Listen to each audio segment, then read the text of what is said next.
Kaya ako pinagpapasalamat ko sa Panginoon ay yung may-ari ng lugar ko. Kasi hindi mo natin sila kilala, hindi rin po natin sila kalahi, pero grabe yung establish na relationship na pinagkatiwala nila ng lugar nila sa akin, binili nila yung susi, pwede natin gamitin. Tapos hindi pa sila napapabayad. Diba? Isang pagpapala po yun. Napakaraming bagay ang pinagpapasalamat natin katulad ng hinalimbawa. Bakit po kaya hinalimbawa yun? Ang mensahe po natin ngayon ay pagpapasalamat. Napakadaling magpasalamat sa tao. Tama po ba? Amen. Meron ibigay sa iyo tao, inabutan ka ng isang bagay na regaluhan ka o may ginawang maganda para sa iyo. Ang dali magpasalamat sa tao. Buksan po natin ang salita ng Diyos sa mga awit 103. At basahin natin yung unang bahagi. Sabi sa unang bahagi, purihin mo ang Panginoon o kaluluwa ko at lahat na nangasa loob ko ay magsisipuri sa kanyang banal na pangalan. Purihin mo ang Panginoon o kaluluwa ko at huwag mo kalimutan ang lahat niyang mabubuting gawa. Sa English, isang part na paborito ko yung praise the Lord, O my soul, and forget not all His benefits. Yung part 2 nun, yung verse 2. Ang dali magpuri sa Panginoon. Pero sa pagpupuri ng tao, lagi nilang nalilimutan yung benefits ng Panginoon. Ang tao, madaling gumawa, madaling sumunod pag may benefits. Diba? Pag nagtrabaho ka, gusto mo may benefits. Bakit? Kasi syempre ayaw mong masayang yung pagpapagod mo, yung pagpapagal mo. Pag ikaw nag-asawa, gusto mo may benefits. Kasi kung wala kang benepisyo makukuha sa asawa mo, huwag ka na mag-asawa. Di ba? Sakit ng ulo lang yan. Di ba? Parang kumuha ng bato, nilagay mo sa isang pati. Kala mo, dadago ko sa ulo. Huwag naman. Mga kapatid, praise the Lord, O my soul, and all my innermost thoughts. Di ba? Exalt the Lord. Praise the Lord, O my soul, and forget not all His benefits. Sabi na salita ng Diyos. Ilan sa atin ang tunay na nakakaalala ng pagpapasalamat sa Panginoon? Narito tayo sa Korea, napakasarap ng buhay, masarap ng kita, parehong amang ng trabaho, iba ang sweldo, compared sa mga tao nasa bansa natin. Minsan mas hirap pa sila doon, pero mas mataas pa rin sa natin. And yet, mas madaling magreklamo kaysa magpasalamat. And yet, mas madaling makita yung kakulangan kaysa magpasalamat. Pero pag tao nagbigay sa'yo sa bagay, salamat. Paano naman ang Panginoon na nagbigay sa'yo lahat ng benefits?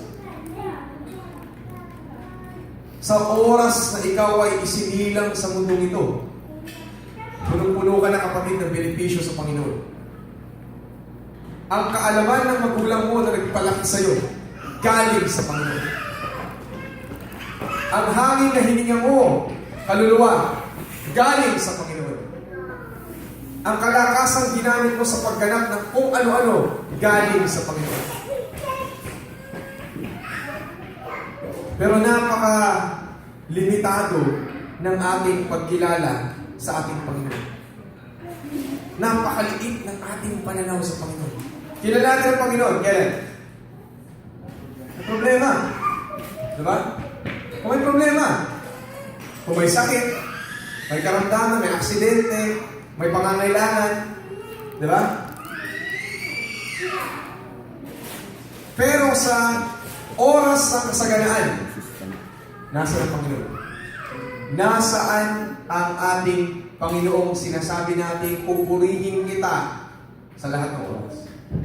Nasaan ang Panginoong sinabihan natin na pag tinugon mo ang aking panalangin, O Diyos, paglilin ko lang kita? Nasaan ang ating Panginoon?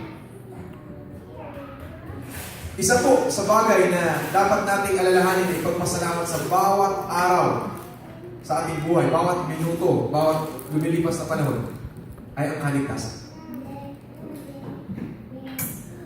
Sabi ng salita natin sa verse 3, na siyang nagpapatawad ng iyong lahat ng mga kasalanan.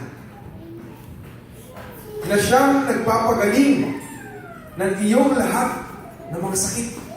na siyang tumutubos ng iyong buhay sa pagkapahamak, na siyang nagpuputong sa iyo ng kagandahang loob at malumanay na mga kaaway, na siyang bumubusog sa iyong bibig ng mabuting bagay, na anupat ang iyong kabataan ay nababago parang agila. Mga kapatid, maraming ginawa ang Diyos. Hindi natin pinapansin. Hindi natin alam na sa bawat oras may ginagawa ang Diyos sa ating buhay. Na sa bawat hakbang na ating ginagawa, ang kapatawaran na sinusunod sa atin. Na sa bawat hakbang na ating tinatahak, sa bawat landas na ating tinatahak, bawat hakbang na ating ginagawa o hinahakbang, lahat ng pagpapala ng Diyos sa sunod natin. Bakit naghahabol ang Diyos sa atin?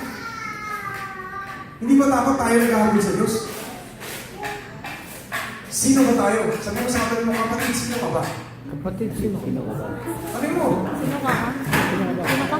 sa totoo lang, tanongin natin sa sarili, sino ba ako na dapat habol-habulin ng Panginoon? Sino ba ako na dapat nagpapahabol sa Diyos? Para lang mapansin ko siya. Para lamang maalala ko siya. Kapatid, marami tayong bagay na kinahihiya. Pero isang nakakahiyang bagay ang hindi mo alalahanin ang iyong mahirap. Yun ang tunay na kahiyahiyang bagay. Bakit? Sa harap ng tao, marunong ka mahiya, kapatid. Sa Diyos, wala tayong hiya. Wala tayong paggalang. Wala tayong pagpapahalaga. Aanin natin ang ating paggalang, ang ating pasasalamat sa mga taong darating din ang panahon mawawala, mamamatay, maglalaho, malilimutan. Mas mahiging pahalagahan natin ang ating pasasalamat. I-invest natin ang ating pasasalamat, pagpupuri, pagpapahalaga, paggalang doon sa nag-iisa na mawala na ang lahat-lahat, naroon pa rin. Buhay pa rin ang ating Diyos.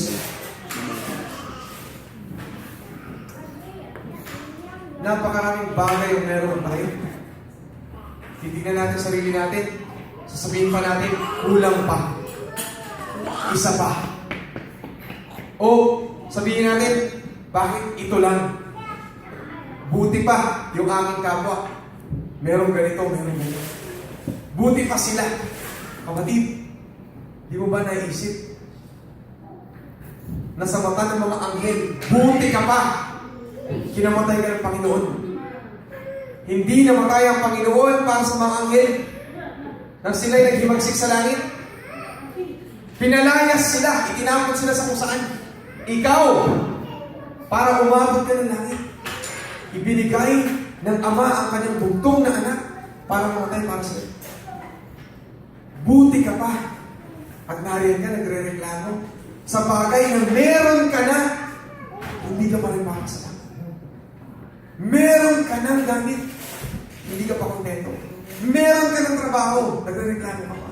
Meron ka ng kinikita, kulang pa. Sasabihin mo, buti pa sila. Kapatid, isipin mo, buti ka pa. Napakarami mong bagay na wala ang marami. Sino ang pamana ng mundo? Mga anghel?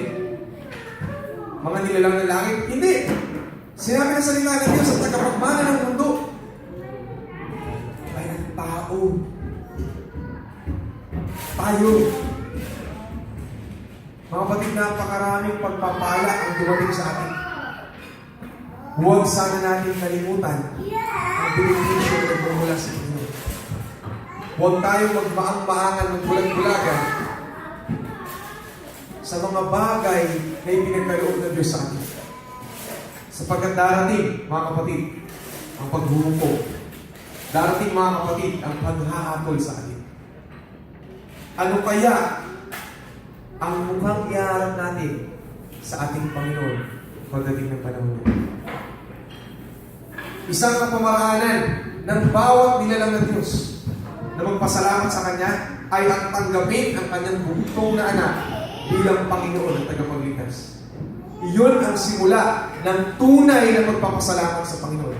Sapagkat wala kahit sinong pwedeng makirelasyon sa Ama maliban na lamang sa pamamagitan ni Jesus.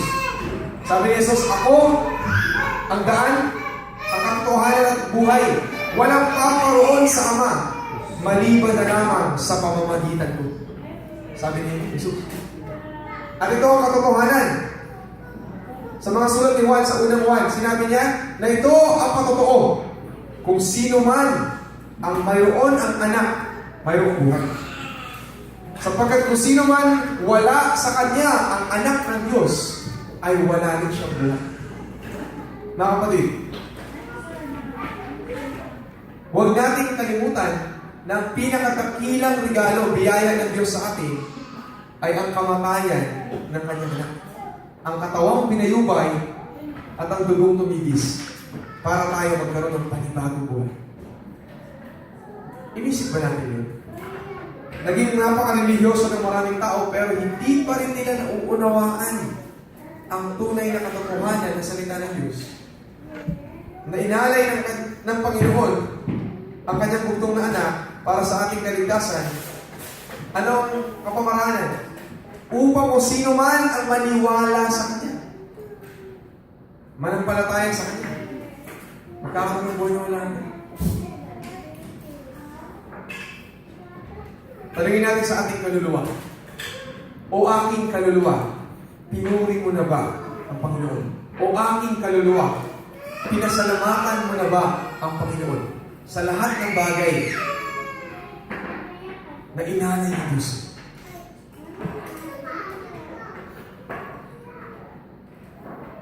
Marami tayong pasasalamat patotoo na binubuhat. Pero kahit tayo papasalamat at papatotoo sa pisikal at verbal, kapatid, walang saysay ang ating pasasalamat kung sa puso natin hindi tunay ang ating pagkakakilanlan sa ating Diyos na pinasasalamatan. Sino ba ang Diyos sa buhay natin? Maliban na lamang na kung ang Diyos ang siyang Panginoon ng buhay natin, pinuno ng buhay natin, ang pinakamataas sa buhay natin, hindi pa rin siya napapasalamatan. Kung ang ating Panginoon ay may pwesto lamang sa buhay natin na hindi una, hindi pa rin natin siya napapasalamatan. Dahil ang tunay na pasasalamat sa ating Panginoon ay yung ginawa natin siya una sa ating buhay. Higit sa iyong asawa, higit sa iyong mga anak, higit sa iyong mga magulang, higit sa kahit sinong tao sa paligid mo, higit sa kahit anong bagay na mayroon ka, una ang Panginoon, doon lamang siya mapapasalamat. Napaka-humbling po, nakakapagpakumbaba ang salita ni David. Sabi niya, hindi lang yung physical na kausap niya, yung kaluluwa niya kausap niya, sabi niya, purihin mo ang Panginoon o kaluluwa ko. Ang lahat na nasa loob ko ay magsisipuri sa kanyang banal na pangalan. Purihin mo ang kaluluwa ko, purihin mo ang Panginoon o kaluluwa ko, at huwag mong kalilimutan ang lahat niya mabubuting gawa. Bago ka gumawa ng mabuting gawa, bago mo pansinin ang mabuting gawa ng kapwa mo kapatid, pinansin mo na ba ang mabuting gawa ng Diyos sa iyo? Kung hindi pa, pwede ka magsimula. Bawat isa sa atin. Pwede tayo magsimula ng magpasalamat sa Panginoon. Natutuwa ako sa celebration ng napakaraming mga lugar. Yung Thanksgiving. Dito meron silang Thanksgiving. Yung sa harvest, diba? Ano pa nun? Solnan? Hindi. Chusok. Solnan pala New Year. Chusok. Napakaraming papasalamat. Dala sila ng kung ano-ano, napakaraming putas, napakaraming offering. Ano? Sa araw ng ba na yun, mo pwedeng gawin yun. Sa US, meron silang Thanksgiving Day. Dito ba? October. Thanksgiving Day. So, lahat ng mga pamilya nagtitipon-tipon, nagluluto sila ng turkey. Diba? Nagluluto sila ng turkey. Tapos, kahit ng mga hindi religious tao, kahit walang Diyos, magpapasalamat sila. Doon sila sa table, magpapasalamat sila. Buti hindi sinasabi ng Diyos, finally, may papasalamat din. Mga kapatid, ang buhay ba natin ay sumasabay sa agos ng pagdiriwang ng mundo at sumasabay sa schedule o petsa sa petsa na gawain ng mundo. Sinabi ni David sa kaluluwa niya, purihin mo ang Panginoon. Hindi niya sinabi, purihin mo ang Panginoon o kaluluwa ko kahit isang beses lang sa isang taon. Ang sinasabi ni David sa bawat oras ng kanyang buhay, aalalahanin niya ang pagpapalang sumusunod sa kanya, na humahabol-habol sa kanya dahil ganun siya minamahal ng Panginoon. Sabi mo sa kapatid mo, mahal ka ng Diyos. Kapatid, mahal ka ng Pagpapala niya, pagpapala. humahabol sa iyo. Mahabol kayo. Kaya dapat lang Shortcut. pasalamat. Kapatid, dapat lang magpasalamat tayo. Sapagkat hindi tayo karapat-dapat pagpalain. Pero hinahabol pa rin tayo ng pagpapala. Sumusunod pa rin sa atin ang pagpapala. Pero mas madaling magkasala. Mas madaling lumimot kaysa magpasalamat. Mas madaling magpabaya kaysa magpasalamat. Pero tandaan natin, sabi ng salita ng Diyos, sa ating mensahe ng nakarang linggo, hindi natin pwede dayan ng Diyos. Kung ano ang ating itinanim, siya ang ating anim. So kung pag-iwas ang ating tinatanim, pagpapabaya ang ating tinatanim, paglimot ang ating tinatanim, darating yung panahon, babalik lahat sa atin ang pagpapabaya, ang paglimot, ang pagkapahamak darating sa atin. Hindi ko po ito sinasabi para manakot. Sige, magpapasalamat na ako. Hindi ko sabi nila na magpapasalamat. Dahil kahit pasalamat ka ng pasalamat, kung hindi buo sa iyong puso ang diwa ng pasasalamat, walang saysay. Kapatid, kaya ko ito hinahayag upang tayo, lahat na narinito, ay magkaroon ng panibagong pananaw na sabihin sa ating sarili na mas maigi na magpasalamat sa Panginoon. Dahil hindi lang ako nagpapasalamat sa pagpapala niya, kundi napapagtibay pa ang ating pagkikirelasyon sa Kanya. Hindi lang dahil karapat-dapat siyang pasalamatan, kundi dahil dito nagiging totoo ang aking pagkakakilanlan sa Kanya. Oo, karapat-dapat pasalamatan ng ating Diyos. Pero napapagtibay din ang ating pagkakilala sa Kanya habang tayo mas nagpapasalamat sa Kanya. Kasi nauunawaan natin ang pagpapahala na nagmumula sa Kanya. Iilan-ilan ang tao na pag-ising sa umaga ng magpapasalamat sa Diyos na buhay pa siya. Mga kapatid, isang dakilang pagpapala yun na may isa pang pagkakataon. Isa pa. Huwag tayong limot sa ating Panginoon, bagkus ating isang puso at alalahanin ang sinabi ni David, o aking kaluluwa, huwag mong kalilimutan ang mabuting gawa ng Diyos. Purihin mo siya. Amen po ba? So isang maikling exhortation lang ating mensahe ngayon, pero sana may napulot po tayong aral. Lalo na, ito ay bagay na patungkol sa pasasalamat sa Panginoon. Sinabi na salita ng Diyos sa pamamagitan ni Pablo, give thanks in all circumstances, because this is the will of God for you in Christ Jesus. Pasalamat sa lahat ng pagkakataon. Hindi sinabi ng salita ng Diyos magpasalamat ka sa lahat ng bagay. Kasi hindi naman pasalamat lahat ng bagay. Nagkasakit ka, magpapasalamat ka. Salamat sa sakit, hindi. Sabihin mo, sa lahat ng pagkakataon, magpapasalamat ka. Sabihin mo, Panginoon, salamat. Kasi kahit may sakit ako, alam ko na yun. Amen. Sa lahat ng pagkakataon, pasalamat tayo. Dahil ito ang kalooban ng Diyos. Doon natin makikilala ang ating Panginoon.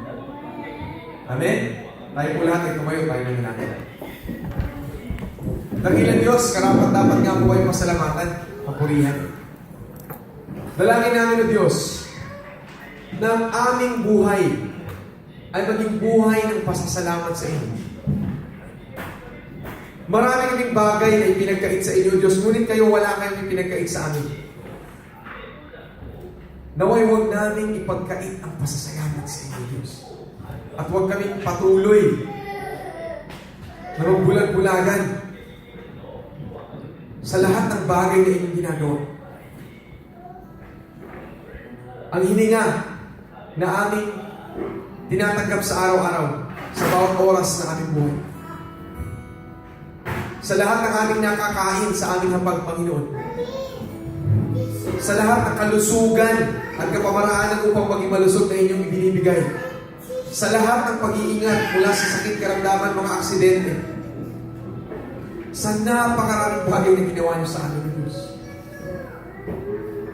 Sa paggabay niyo, pagbibigay niyo sa amin ng karunungan sa aming paggawa. Sa pagbibigay niyo ng tamang salita sa amin upang hindi kami makasakit sa aming kapwa. Sa pagturo niyo sa amin upang magpatawad din sa aming kapwa. Napakaraming bagay, Diyos. Ngunit hindi namin napapansin. Kami po'y nagpapakumbaba, tumingin at papatawaran sa inyo, Diyos. Baguhin niyo kami at muliin niyong pagtibayin ang aming pakikrelasyon sa inyo.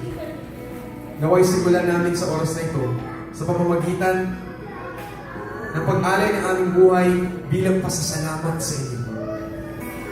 At araw-araw na mamuhay kami na nagpapasalamat pa sa inyo, Panginoon. Dakilang Diyos, salamat po. Naway tunay nga po kayong mapapurihan ng aming kaluluwa. At hindi namin malibutan ang lahat ng inyong mabuting gawa sa amin. Dinadakila po namin kayo.